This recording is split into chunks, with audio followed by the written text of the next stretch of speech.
And E is autobiography of a former slave, and we see that. And our first question is sourcing, so let's find out who was Equiano and how might his background have influenced what he wrote about the Middle Passage.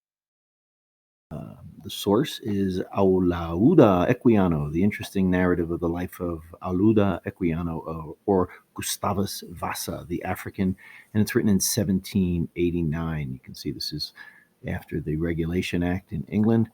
And we learn that Olaudah Equiano was born in West Africa.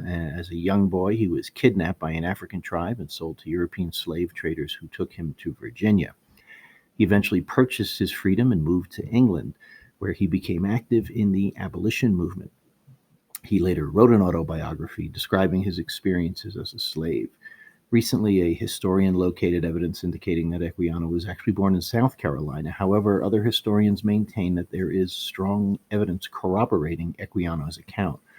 Moreover, this is one of the only accounts of the Middle Passage from the perspective of a slave. Okay, so that's our sourcing. Our next question is close reading.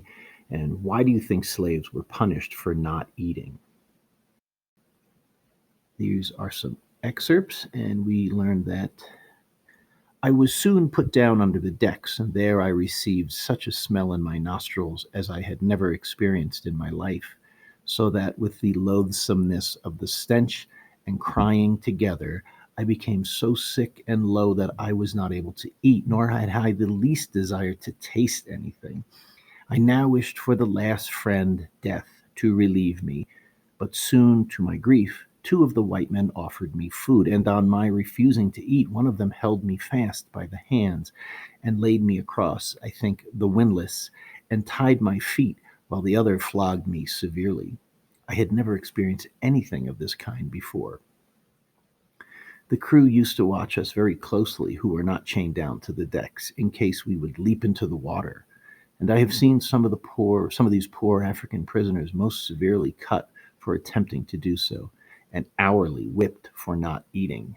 This indeed was often the case with myself.